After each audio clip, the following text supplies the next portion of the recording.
That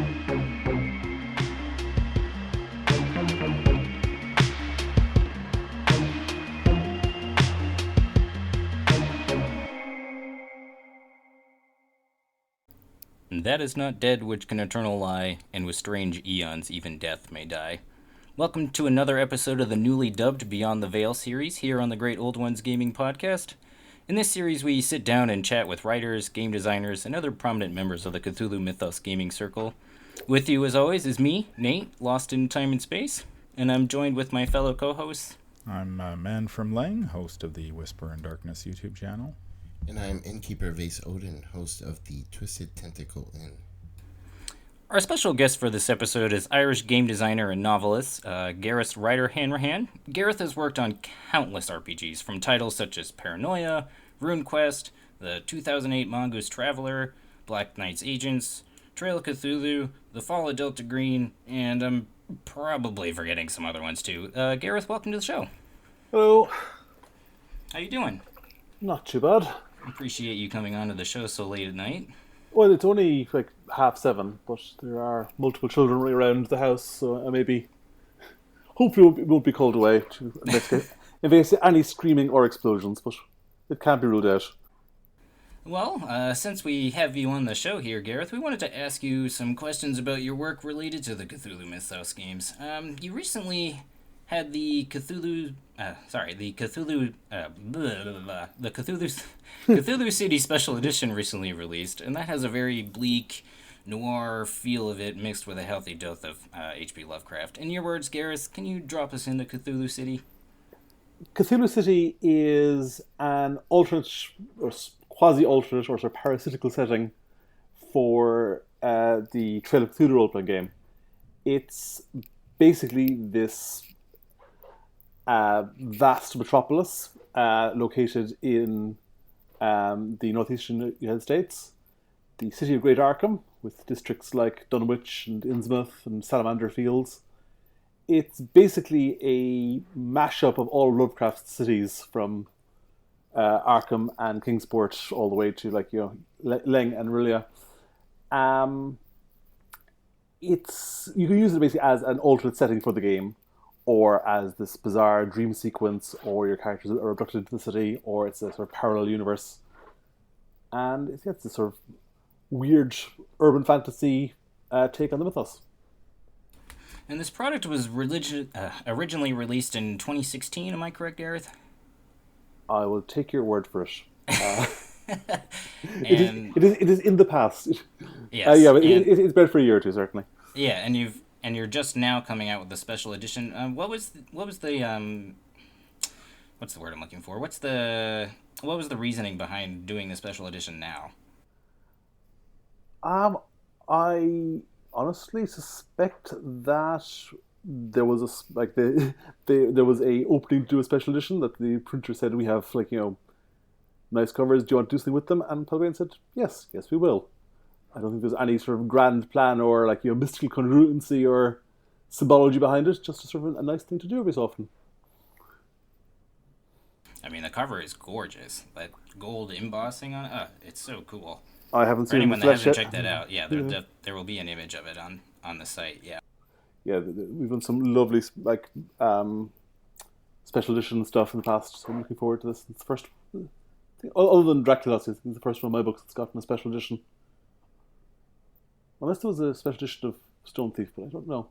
I should know these things, but I don't. Writers tend to exist in sort of again, sort of lost in time and space effect, where you never quite, you know what you're currently working on, and you know what you have worked on in the past, and you know what's coming out in the future, but your relation to all these things is very much more fluid than it should be. I mean, you're just responsible for writing the material. You're not responsible for getting it on the page. I mean, exactly. Yeah, they can only ask so much of you. But also, you're aware of what you're currently working on, and you're not really sure where other books are in the pipeline, or even if they actually come out. So, yeah, writers are already useful for actual questions of where is the book. Gareth, what was the inspiration behind Cthulhu City? I know I had a chance to kind of chat with you before our interview, but for the listeners at home that may not be aware, I know you'd kind of chatted about how you wanted to like kind of mismash all of the Cthulhu mythos into one grand city after writing an adventure about a dreaming city. Can you kind of go into more detail about your inspiration for writing Cthulhu City? Yeah, the original inspiration, as I said, was this like one scene in an adventure, which I said like that's really haunting. I want to do more with that. Um, but really, in most Cthulhu adventures, you sort of the players are almost forced to put their out of game knowledge aside. If you meet a like a guy who smells a fish and has a name like Gilman, you're sort of obliged to go, well, even though I as a player know this is clearly a like he's got the Innsmouth look, he's like something to the deep ones.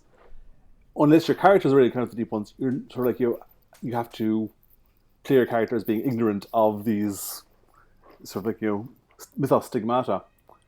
Um, or as keeper, you're sort of obliged, like to sort of carefully disguise what's really going on. You can't just go. You gotta sort of drop unvarnished deep ones into an adventure and expect it to be a mystery to players. So what I want to do was a setting where there was not necessarily less mystery about the mythos, but where knowledge of the mythos was a bit more foregrounded, and the players could sort of use their awareness of the mythos in character more. And yeah, so a combination of that impetus plus the wanting to have a city of weird towers and creepy mythos bits. Shane, you're also dabbled in Delta Green and Fall of Delta Green as well, correct? Working with Pelgrane Publishing. Yeah, I'm Pelgrim does the Fall Delta Green game, and I've done a small bit on that. I'm working on a campaign for that as well. Ooh, speaking of the Bareilles connection, can you give us any more details about that campaign at this time? Um, the Brothers section is a currently in progress campaign for the Fall of Delta Green. You're playing agents of the Bureau of Narcotics and Dangerous Drugs. It's set in the 1960s, and it basically follows the heroin trail across the world. So your first adventures are off in Vietnam and Laos and places, and then you follow the smuggling trail across the Pacific, and then it's on to the opium fields of Turkey and distribution all the way on to the French Connection and the Port of Marseille. And while you're officially investigating the drug trade for the Bureau, that's only your cover story. You're actually tracing various mythos cults across the world. And yeah, it's a like 10 adventure, I think, campaign. It's like going to be massively huge once it's actually done. 10 adventures? What? I think it is. It's an 8 or 10. It's long anyway. It's going to be a big, chunky campaign. You go through several agents with that. That sounds cool. Yeah, I was just getting into Delta Green recently, and very interested in the Fall of Delta Green. And when I heard about this Bareilles connection, I can't wait until it comes out and give it a shot with my group. But for those who may not be aware of the Fall of Delta Green, Gareth, can you kind of give us a quick synopsis of what the Fall of Delta Green is versus actual Delta Green? Cool. The Fall of Delta Green is Delta Green in its original conception was a secret anti-mythos conspiracy within the US government. And in the original Delta Green, which came out in the 90s, you were basically agents working for Delta Green on the side. But previously, from Delta Green's foundation in the 20s, or sort of in the 20s, up until in the 60s, it was an officially sanctioned operation. And the Fall of Green is a sort of prequel to the original Delta Green. It's set in the 1960s. You're officially working for the US government. You have like full backing and sanction. You have official clearances. And it leads up to the disastrous mission in Vietnam, where Delta Green is shut down after messing things up horribly, basically.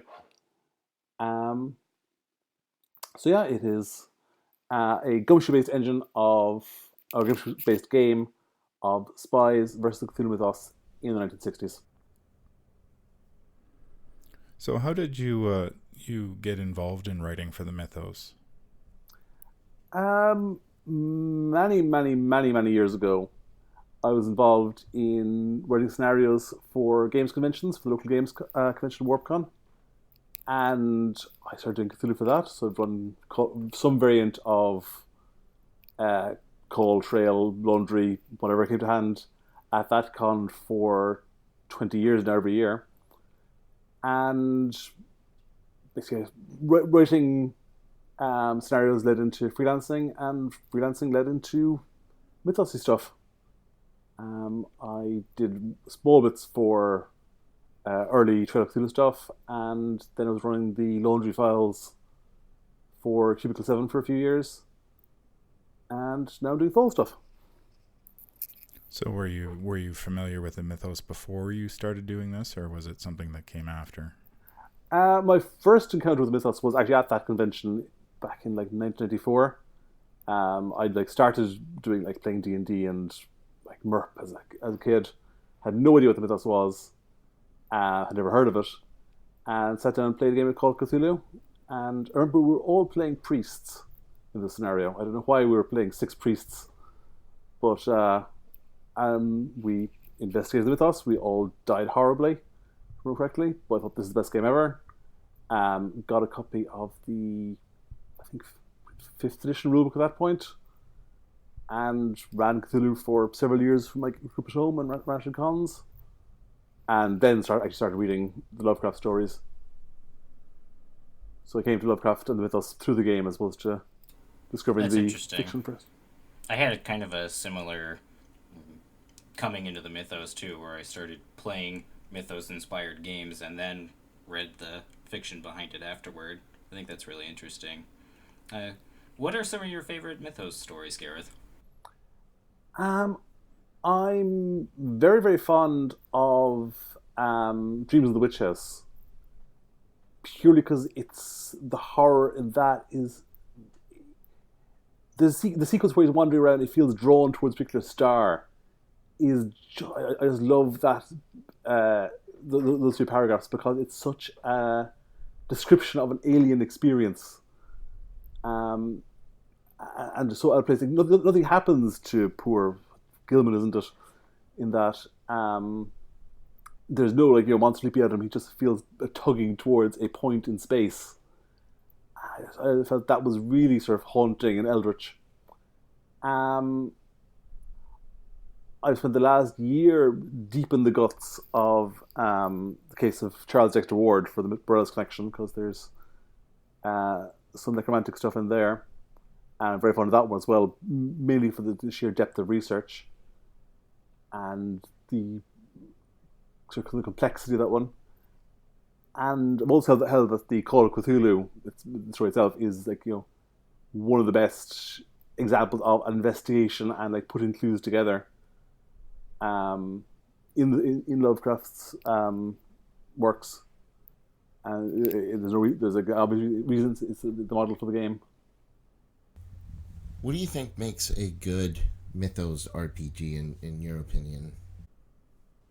I've been thinking about that question, and I'm not sure if I have a good answer, because I'm not sure. I think at this point, the mythos is wide enough, and there are sufficient takes in it that you're not going to get one good mythos RPG, because you can have different goals.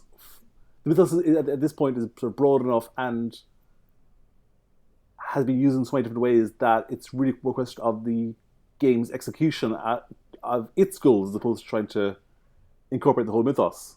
I think you could do a comedy mythos game at this point. You can do a sort of pulpy game. You can do one that are very focused on one particular. You can do ones that focus on cosmic horror. You can do ones that are focused on more sort of personal stuff like Bittman's Model or something. And in each case, you could do a good or a bad RPG with those goals in mind, but those goals aren't necessarily going to be compatible. You're obviously if you're doing a comedy mythos game, I think you could do a good comedy mythos game at this point. A good version of that is not going to be suited for cosmic horror or whatever.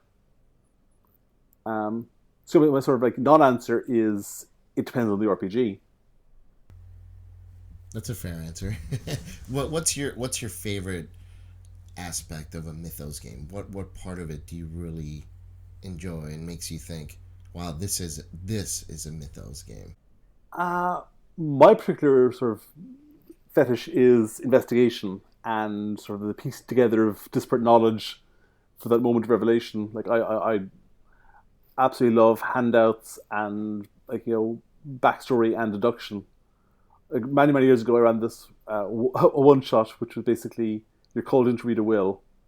Um, the GM hands the players a box of papers and walks away. And for the next basically 2 hours, the players were just going through this like giant box of handouts, piecing the clues together, working out like, oh, like hang on, according to this like birth cert, I'm not who I thought I was. I'm like descended from this horrible monster. And like if that, literally for 2 hours that scenario, I did nothing but sort of sit there and watch the players read, and they had a great time and I had a great time. That's Um, great. That's great. That sounds like the beginning of the Call of Cthulhu, where the guy exa- just like ransacks his uncle's belongings. yeah, that That's was it. that's hilarious. That was the inspiration. I mean, I don't think that would work for all players. I think to sort of loop back, that's not necessarily a good RPG or good business RPG in all cases, but it was exactly the sort of thing I wanted to do, and it worked in that case. So, in your opinion, Gareth, what makes a bad Mythos RPG? Like if we can't perfectly define what makes a good RPG, as there's so many ways that you can go about it, what do you think definitively makes a bad Mythos game, or what are some common mistakes that people make when trying to incorporate Mythos into their writing? I think using Lovecraftian shorthands as the thing itself. Like, I mean, the cliche of a Mythos game is like, things with tentacles that drive me mad. And yeah, I mean, that is a quick way to describe Mythos game, and it's a quick way to sort of signify to the players that you're in a Lovecraftian game. But if that's the extent of the horror in the game, it's going to be fairly flat. Like, if your plot is there is an evil sorcerer and he's going to summon a tentacled thing and you've got to thwart him, that is all the trappings of a Mythos game. But there's no real horror, there's not necessarily a huge amount of investigation, and there's nothing new or really haunting to it. Like, tentacles on their own aren't horrific. The reason Lovecraft had like tentacles and so forth is because he was like terrified of seafood. Um, a Mythos game that finds new cosmic horror in different places is much more effective than one that just sort of regurgitates um, Lovecraft's creatures and fears without sort of stopping to think why he was scared of them or what makes those things really, really terrifying. Yeah, I think I agree with you. I read somewhere that with mythos, the mythos aspect should be the backdrop, and the real horror is the humanity and the how humans relate to it or deal with it, or the realization that they have when they encounter it. It's really an interesting concept for sure. Um, so speaking of mythos and combining mythos with other things, you just put out a book, the Gutter Prayer, and there is some mythos in there, but it's a combination of fantasy and mythos and a little bit of comedy and a little bit of horror. Can you tell us a bit more about that? The Gutter Prayer is a fantasy novel. It's not quite mythos. It's influenced by the mythos, certainly, and there are ghouls in there which are pretty much lifted straight out of Lovecraft, but it's set in a sort of a like a second made up secondary world fantasy, and it's full of like swords and sorcery and alchemical monsters and so forth. Um, the influence with us there, apart from the ghouls and the ancient city, was really trying to convey how strange it would be to live in a world with actual gods, with like interventionist powers, and how sort of soul crushingly terrifying that would be to have these invisible entities reaching into you, like reaching inside your mind and soul and doing things to you.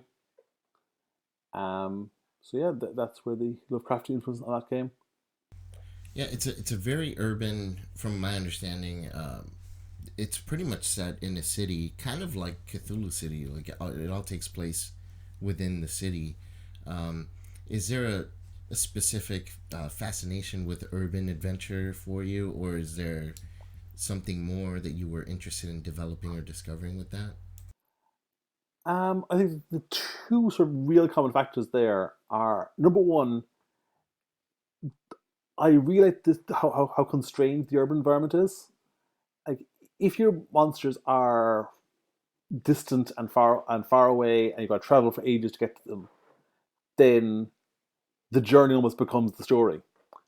Whereas in a urban environment, the bad guys are right there. Like everyone's in a very everyone's sharing space. You can have sort of random encounters. You can have much more um, interconnections between characters because they're all sharing a space and time.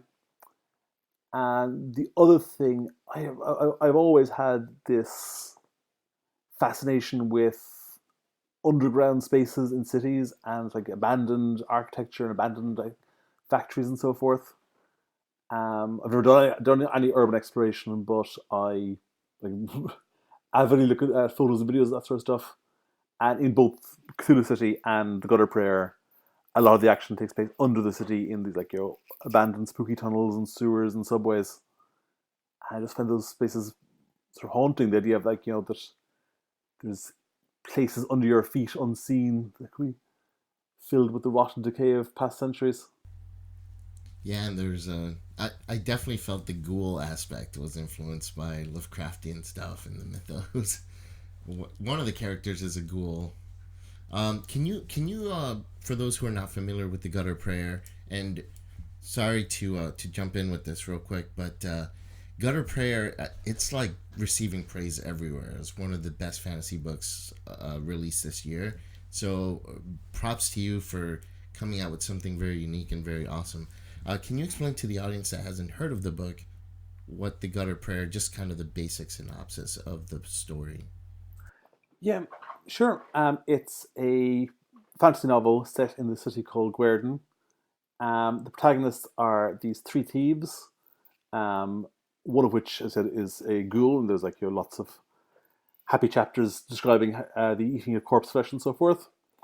There's also Spar, who's a stone man. He's got this disease which is slowly turning his flesh into stones whenever he gets injured or that basically instead of scabbing, it sort of petrifies.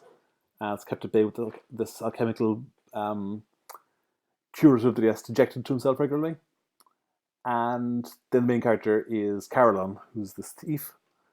At the start of the book, they're sent to basically do a heist. It all goes horribly wrong. Things explode. And Caroline discovers that, mild spoilers here, that the city's bells are suddenly talking to her and passing on information and letting her basically see the city from a sort of like divine perspective. You had me at explosion. Yeah, You had me at heist.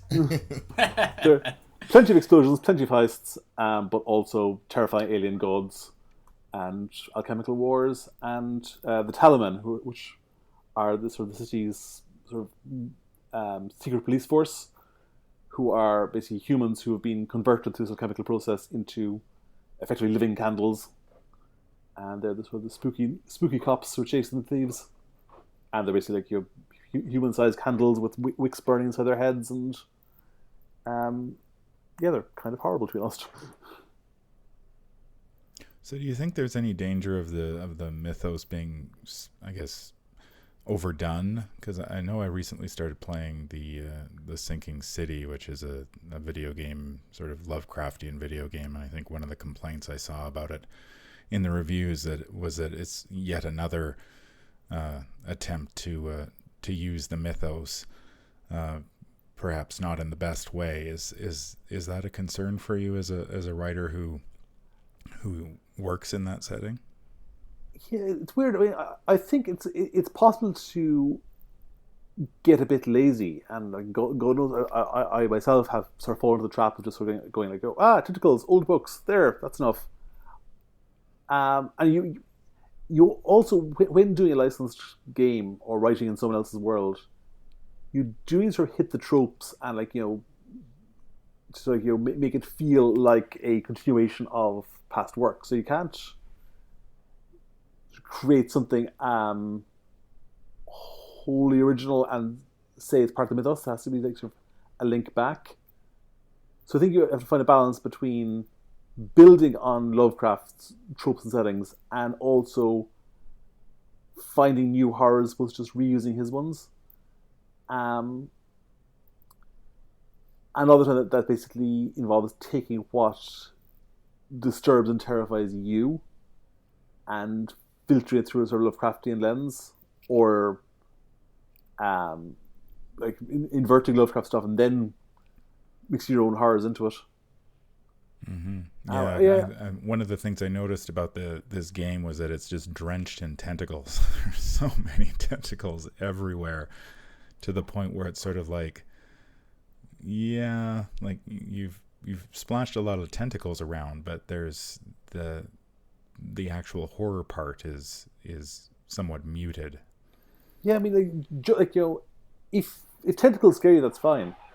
But if your real fear is of, say, being watched, if you want to get sort of a paranoid vibe across, but you want it to be a Mythos game, they could do something where the tentacles, the tentacles of ears, basically, where you're going through a building, and you hear this sort of squishy sound, and you pull away one of the boards in the wall, and there's like some massive tentacles behind it, and they're vibrating with the sound of your voice. Clearly, they're picking up on the vibrations and transmitting it to some malign intelligence deep underground. That gives you sort of like a Lovecraftian vibe, but has a new horror element on a sort of surveillance horror element built into it. I think you need to sort of bring new horrors in and build on what's gone before. Mm-hmm. Yeah, that's a good point. What's your take on using Lovecraft and the mythos for comedic purposes? I've noticed a trend lately, I go to the HP Lovecraft Film Festival every year here in Portland, and there's been a trend where a lot more movies are being released with just kind of a comedic twist to the mythos. Do you think that has a place within the mythos? Do you think it's an insult to the mythos, or do you think it's a good aspect of it? I think at this point, Cthulhu is big and mean enough to survive a bit of comedy. I don't think comedy and horror definitely aren't incompatible. I mean, I was in the Laundry Files, or Brief Chemical 7, which is based off Charlie Stross's novels, and they're basically were originally pitched as Dilbert versus Cthulhu, and you can sort of tap dance between humor and horror quite easily, because certainly in role playing games, the players will be taking the piss out of the monsters and making jokes. And if you try and stamp down on that, you can sort of ruin the mood of the game. What you want to do is basically let them make the jokes and then still take the horror seriously. When it comes to sort of doing overt comedy, certainly some parts you can sort of fall back and take the Lovecraftian tropes and play them for laughs. I mean, so as I've said, I think some of the Lovecraftian tropes are a bit worked out if played straight. Again, we're back to tentacles, but there's still humor in them. I mean, Lovecraft came up with a lot of his monsters because he felt that vampires and werewolves were worked out and had become figures of fun as opposed to shocking horrors. I think familiarity is going to breed sort of contempt with these things. That's a really good point that you bring about other mythos creatures. Well, folklore creatures. Gareth, what's your opinion on other horror aside from cosmic horror? Do you find yourself using other horror aspects in your mythos writing, or do you tend to kind of keep those tropes to the side when considering putting those into your games? I think that because most of my writing is tabletop games, I personally feel that a lot of other horror tropes aren't really suitable for for tabletop play just because of the nature of the medium. Like jump scares or a lot of sort of gory stuff, or anything sort of like, sort of sexual. Unfortunately, due to an unknown server issue, Gareth's audio from this point is lost, so I'm afraid I'll have to cut the interview short. If you're interested in checking out Cthulhu City, Gutter Prayer, or any of other of Gareth's work, links will be provided in the show notes of this episode, and you can follow Gareth on Twitter with the handle @MythHolder. This has been an episode of Beyond the Veil with our special guest, Gareth Hanrahan Ryder. Sorry, I mixed that up. That's Ryder Hanrahan. Apologies, Gareth. I'm Nate, lost in time and space, joined as always with my two co-hosts. I'm Man from Ling, host of the Whisper in Darkness YouTube channel. And I'm Innkeeper Vase Odin from the Twisted Tentacle Inn. We want to thank you guys so much for listening and have a great rest of your day.